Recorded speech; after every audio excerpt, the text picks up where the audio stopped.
الشيطان الرجيم بسم الله الرحمن الرحيم. In the name of God, the Lord of mercy, the giver of mercy. Ta-Sin. These are the verses of the Quran, a scripture that makes things clear, a guide and joyful news for the believers who keep up the prayer, pay the prescribed alms, and believe firmly in the life to come. As for those who do not believe in the life to come, we have made their deeds seem alluring to them, so they wander blindly. It is they who will have the worst suffering and will be the ones to lose most in the life to come. You, Prophet, receive the Quran from one who is decisive, all-knowing. Remember, Moses said to his family, I have seen a fire, I will bring you news from there, or a burning stick for you to warm yourselves. When he reached the fire, a voice called, Blessed is he who is in the fire, and those around it. May God be exalted, the Lord of all worlds. Moses, I am God with the power to decide. Throw down your staff. But when he saw it moving like a snake, he turned and fled. Moses, do not be afraid. The messengers need have no fear in my presence. And towards those who do wrong and then replace their evil with good, I'm truly most forgiving and merciful. Put your hand inside your cloak, and it will come out white, but unharmed. These are among the 9 signs that you will show Pharaoh and his people. They have really gone too far. But when our enlightening signs came to them, they said, this is clearly just sorcery. They denied them in their wickedness and their pride, even though their souls acknowledged them as true. See how those who spread corruption met their end. And we gave knowledge to David and Solomon, and they both said, Praise be to God, who has favored us over many of his believing servants. Solomon succeeded David. He said, People, we have been taught the speech of birds, and we have been given a share of everything. This is clearly a great favor. Solomon's hosts of jinn, men, and birds were marshaled in ordered ranks before him. And when they came to the valley of the ants, one ant said, Ants, go into your homes in case Solomon and his hosts unwittingly crush you. Solomon smiled broadly at her words and said, Lord, inspire me to be thankful for the blessings you have granted me and my parents, and to do good deeds that please you. Admit me by your grace into the ranks of your righteous servants. Solomon inspected the birds and said, Why do I not see the hoopoe? Is he absent? I will punish him severely or kill him unless he brings me a convincing excuse for his absence. But the hoopoe did not stay away long. He came and said, I have learned something you did not know. I come to you from Sheba with firm news. I found a woman ruling over the people who has been given a share of everything. She has a magnificent throne. But I found that she and her people worship the sun instead of God. Satan has made their deeds seem alluring to them and diverted them from the right path. They cannot find the right path. Should they not worship God who brings forth what is hidden in the heavens and earth, and knows both what you people conceal and what you declare? He is God, there is no God but Him, the Lord of the mighty throne. Solomon said, "We shall see whether you are telling the truth or lying. Take this letter of mine and deliver it to them. Then withdraw and see what answer they send back." The Queen of Sheba said, "Counselors, a gracious letter has been delivered to me. It is from Solomon, and it says, Bismillah ar-Rahman ar-Rahim. Do not put yourselves above me, and come to me in submission to God." She said, "Counselors, give me your counsel in the matter I now face. I only ever decide on matters in your presence." They replied, "We possess great force and power in war. But you are in command, so consider what orders to give us." She said, "Whenever kings go into a city, they ruin it and humiliate its leaders. That is what they do, but I'm going to send them a gift.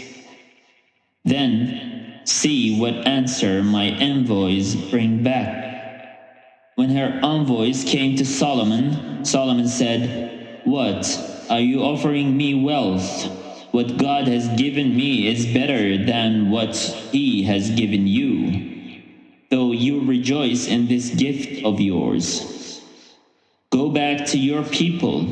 We shall certainly come upon them with irresistible forces and drive them, disgraced and humbled, from their land."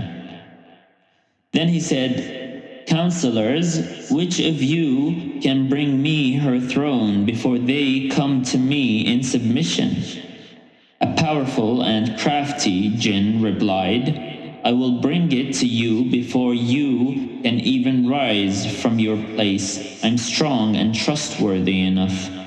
But Gabriel, who had some knowledge of the scripture, said, "I will bring it to you in the twinkling of an eye." When Solomon saw it set before him, he said, "This is a favor from my Lord, to test whether I'm grateful or not. If anyone is grateful, it is for his own good. If anyone is ungrateful, then my Lord is self-sufficient and most generous." Then he said, "Disguise her throne, and we shall see whether or not she recognizes it." When she arrived, she was asked, "Is your throne like this?" She replied, "It looks like it." Solomon said, "We were given knowledge before her, and we devoted ourselves to God. She was prevented by what she worshipped instead of God, for she came from a disbelieving people." Then it was said to her, "Enter the hall." But when she saw it, she thought it was a deep pool of water and bared her legs. Solomon explained, "It is just a hole bathed with glass." And she said, "My Lord, I have wronged myself. I devote myself with Solomon to God, the Lord of all worlds." And to the people of Thamud we sent their brother Saleh, saying, "Worship God alone."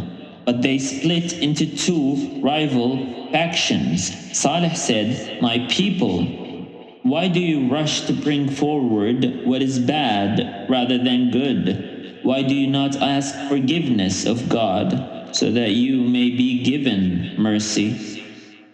They said, "We see you and your followers as an evil omen." He replied, "God will decide on any omen you may see. You people are being put to the test." There were 9 men in the city who spread corruption in the land without making amends. They said, "Swear by God, we shall attack this man and his household in the night. Then say to his next of kin, we did not witness the destruction of his household. we are telling the truth. So they devised their evil plan, but we too made a plan of which they were unaware. See how their scheming ended? We destroyed them utterly, along with all their people. As a result of their evil deeds, their homes are desolate, ruins. There truly is a sign in this for those who know, but we saved those who believed and were mindful of God. We also sent Lot to his people. He said to them, "How can you commit this outrage with your eyes wide open? How can you lust after men instead of women? You are foolish people." The only answer his people gave was to say, "Expel Lot's followers from your town. These men mean to stay chaste." We saved him and his family, except for his wife. We made her stay behind, and we brought rain down on them. How dreadful that rain was for those who had been warned. Say, Prophet, praise be to God and peace on the servants he has chosen. Who is better, God or those they set up as partners with him? Who created the heavens and earth? Who sends down water from the sky for you, with which we cause gardens of delight to grow? You have no power to make the trees grow in them. Is it another God beside God? No. But there are people who take others to be equal with God. Who is it that made the earth a stable place to live, who made rivers flow through it, who set firm mountains on it and created a barrier between the fresh and salt water? Is it another God beside God? No, but most of them do not know. Who is it that answers the distressed when they call upon him? Who removes their suffering? Who makes you successors in the earth? Is it another God beside God? Little notice you take. Who is it that guides you through the darkness on land and sea? Who sends the winds as heralds of good news before his mercy? Is it another God beside God? God is far above the partners they put beside him. Who is it that originates creation and reproduces it? Who is it that gives you provision from the heavens and earth? Is it another God beside God? Say, show me your evidence then, if what you say is true.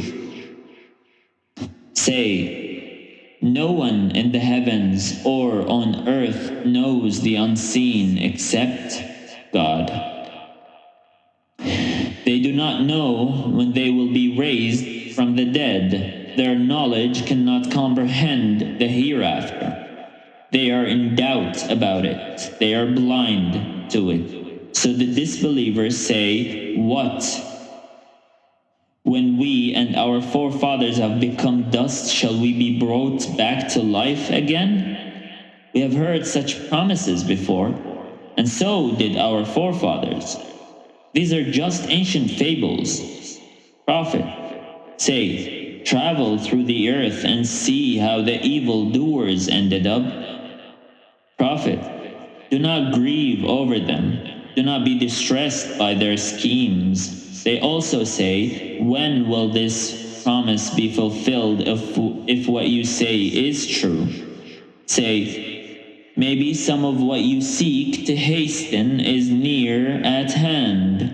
Your Lord is bountiful to people, though most of them are ungrateful. He knows everything their hearts conceal and everything they reveal.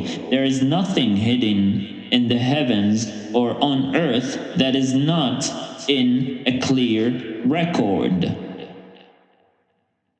Truly, This Quran explains to the children of Israel most of what they differ about, and it is guidance and grace for those who believe. Truly, your Lord will decide between them in His judgment. He is the Almighty, the All-Knowing. So, Prophet, put your trust in God. You are on the right path. You are on the path of clear truth.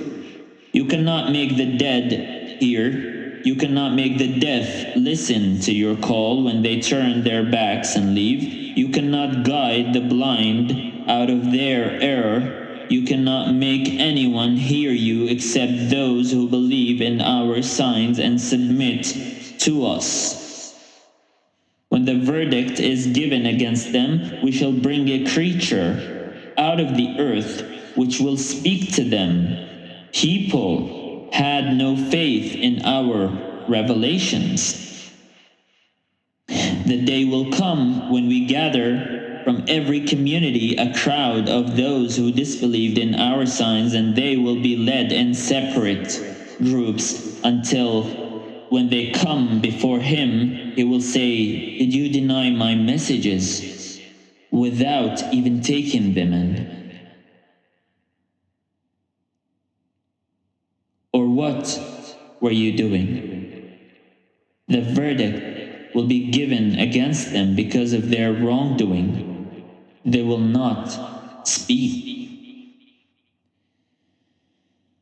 Did they not see that we gave them the night for rest and the day for light? There truly are signs in this for those who believe. On the day the trumpet sounds, everyone in heaven and on earth will be terrified except such as God wills, and all will come to Him in utter humility. You will see the mountains and think they are firmly fixed, but they will float away like clouds. This is the handiwork of God who has perfected all things. He is fully aware of what you do. Whoever comes with a good deed will be rewarded with something better and be secure from the terror of that day. But whoever comes with evil deeds will be cast face downwards into the fire. Are you rewarded for anything except what you have done? Say, Prophet, what I am commanded to do is to serve the sustainer of this world, which He has made inviolable. Everything belongs to Him. I'm commanded to be one of those devoted to Him. I'm commanded to recite the Quran. Whoever chooses to follow the right path does so for his own good. Say to whoever deviates from it, I'm only here to warn. Say, praise belongs to God. He will show you His signs so that you will recognize them. Your Lord is never unmindful of what you all do.